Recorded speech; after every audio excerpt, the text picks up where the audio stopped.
Tout de suite, on refait la semaine éco et la semaine des marchés, comme tous les vendredis. On parle aussi allocation d'actifs avec notre invité Frédéric Rollin. Bonjour Frédéric. Bonjour. Conseiller en stratégie d'investissement chez PicPay AM. Alors on avait mal commencé la semaine sur le front du Brexit, et puis tout d'un coup, surprise, tout finit par s'arranger.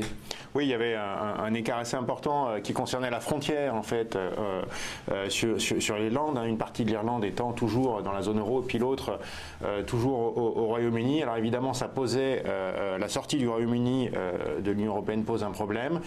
Manifestement, là, ils se sont mis d'accord. Alors, on n'a pas encore les termes à cette heure-ci, mais Jean-Claude Juncker a dit que effectivement, les négociations sur les accords commerciaux pouvaient bientôt commencer. Donc cette fois-ci, bon, la bonne nouvelle, effectivement, c'est qu'on peut essayer de s'avancer un petit peu plus vers un Brexit, je dirais, organisé. La moins bonne nouvelle, notamment peut-être pour Tony Blair, c'est que voilà, le Brexit, malgré tout, avance. Et pour ceux qui doutaient, manifestement... Ils croient toujours que ça peut revenir. Voilà, en tout cas, manifestement, ça prend des allures de plus en plus irréversibles aujourd'hui. On pensait que le principal point d'achoppement, c'était ce qu'on appelle le chèque du divorce, le choix de tout compte, ben, c'était la frontière irlandaise. Et tout cela s'est résolu avant la date butoir du 14 décembre, puisqu'il y a un sommet européen qui va décider de la suite, effectivement, le gros morceau, la renégociation des accords commerciaux. Voilà, et puis on peut commencer l'année 2018, effectivement, sur un nouveau pas dans les négociations. Qui doivent s'achever en mars 2019, oui, puisque alors, l'article 50 du traité de Lisbonne a été lancé en mars 2019. Alors, des accords commerciaux, ça met souvent plusieurs années. Certains ont mis 10 ans pour être signés. Donc, arriver à un accord d'ici mars 2019, ça paraît extrêmement rapide.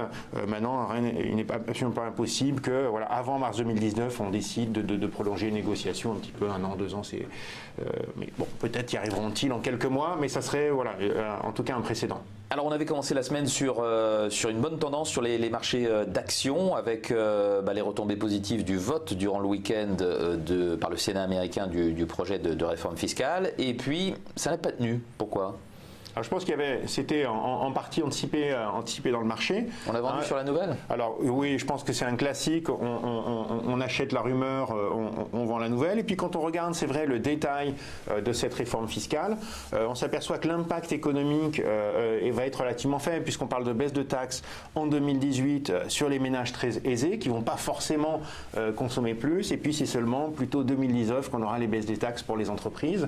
Un des impacts qui peut être intéressant néanmoins, c'est l'impact sur les dépenses en investissement, puisque les entreprises vont continuer de bénéficier en 2018 donc des déductions sur les dépenses en investissement, et en 2019 de déductions, enfin de plus faible imposition sur les bénéfices. Donc il n'est pas impossible déjà on a une reprise de l'investissement aux États-Unis, mais qu'elles accélèrent leurs dépenses d'investissement pour effectivement bénéficier de ces déductions et ensuite bénéficier de la faible taxation des bénéfices.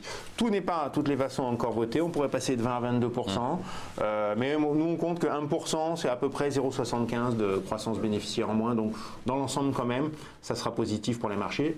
Mais c'était en partie anticipé. Toujours aux États-Unis, la grande thématique, c'est celle de l'emploi, avec les chiffres donc des non-farm payrolls du mois de novembre ce vendredi. Mais déjà, on avait une indication avec les chiffres ADP là. Oui, alors les chiffres ADP ont été plutôt bons, 190 000 créations d'emplois sur ces chiffres-là. Donc on attend, et qui était exactement dans les estimations, ce qui est un fait assez rare pour être souligné. Donc on continue de créer aux États-Unis des emplois. Il y a toujours effectivement du coup une consommation qui va probablement tenir aux États-Unis, même si elle n'accélère pas parce qu'on n'en crée pas plus d'emplois qu'auparavant. Un chiffre qu'on va suivre parce que voilà, bientôt on va parler des banques centrales. Un chiffre qu'on va suivre, c'est celui des hausses de salaire qui jusque-là n'arrivent pas, ou en tout cas arrivent peu. Elles sont toujours supérieures à l'inflation, mais pas de beaucoup. Et donc là, on va voir si effectivement ces hausses de salaire finissent ou non par accélérer. C'est une déception, je dirais, séculaire de ces dernières années pour les économistes. Pendant ce temps, les publications se poursuivent, elles se ressemblent, elles sont bonnes en Europe, aux États-Unis et même au Japon là. Alors on a dans l'ensemble des très bons chiffres. Alors on peut trouver dans un pays un chiffre un peu moins bon, mais dans l'ensemble, que ce soit la production, la consommation, l'investissement et à travers les régions, c'est positif. Le dernier chiffre positif qu'on a eu, c'est le Japon. Et ce qui est intéressant, c'est que tous les chiffres sont plutôt forts et continuent de surprendre à la hausse. Donc, manifestement, beaucoup d'économies sont encore en retard et le Japon publie un PIB annualisé qui est supérieur, qui est de l'ordre de 2,5%, très supérieur aux attentes. Grosse différence, parce qu'on attendait 1,5. Voilà, très supérieur aux attentes. Donc, qui confirme pour nous, d'ailleurs, si nécessaire, que le Japon sort vraiment de la déflation. C'est devenu, je dirais, au niveau de l'étude du cycle économique, un pays comme les autres et qui, en l'occurrence, bénéficie du rebond de la croissance mondiale. Comme vous le savez, le Japon est constitué de beaucoup d'entreprises exportatrices. Avant de passer aux perspectives, ce que l'on suivra ces jours prochains, un petit mot compte tenu de tout cela, de votre allocation d'actifs. Ça change quelque chose à votre sentiment de marché ou pas? On va regarder le CAC 40 pendant ce temps-là. Alors nous, on reste positif. On a une préférence pour l'Europe et le Japon parce que la croissance y est encore relativement récente. Les marges des entreprises ont une capacité d'expansion plus importante. Les valorisations en plus sont plus intéressantes. Donc rester investi sur l'Europe et le Japon. Et pour l'année 2018, c'est pas aujourd'hui qu'on le fait parce qu'on pense que le dollar pourrait gagner un petit peu, notamment avec ces réformes de taxes. Investir aussi sur les émergents et notamment sur l'Asie, qui nous paraît particulièrement intéressante, qui bénéficie d'un rebond économique. Asie hors Japon, je crois que alors, vous avez Asie hors Japon, un petit focus là-dessus. Asie hors Japon. Alors on est sur le Japon, on est sur l'Asie hors Japon, mais c'est pas du tout pour les mêmes raisons. C'est pas du tout une constante déjà depuis plusieurs mois. Alors le Japon, depuis même plusieurs années, on est plutôt positif, pratiquement depuis mi-2012. Alors de temps en temps, on a pris quelques bénéfices, mais on a une vision plutôt structurellement positive. Là, ce qui est intéressant en Asie, c'est qu'on a ce rebond et on a des pays qui sont beaucoup réformés, donc des sociétés qui ont des marges bénéficiaires qui augmentent. Et c'est vrai que la grande déception de l'Asie, c'est que malgré le retour de la croissance, les bénéfices étaient relativement atones. Et là, on retrouve de la croissance bénéficiaire, non seulement pour des raisons macroéconomiques, mais aussi pour des raisons de meilleure gestion des entreprises. Et là, pour nous, il y a un potentiel assez important. Très bien. En tout cas, on reste aussi sur les actions européennes. La raison pour laquelle on regardait le CAC 40 qui stagne un petit peu, mais qui peut peut-être... On peut repasser les 5004 là d'ici la fin de l'année ou... Écoutez, nous on reste positif. Si déjà on a le bon sens, on sera content. Ouais. Si on dépasse les 5004, évidemment, on sera ravis. La semaine prochaine sera placée sous le signe de quoi? Des banques centrales? Alors, il y a deux choses. Il y a, pour commencer, peut-être par quelque chose qui va être un peu moins important que les banques centrales, on aura beaucoup de PMI, c'est-à-dire d'indicateurs avancés de la part des entreprises à travers le monde.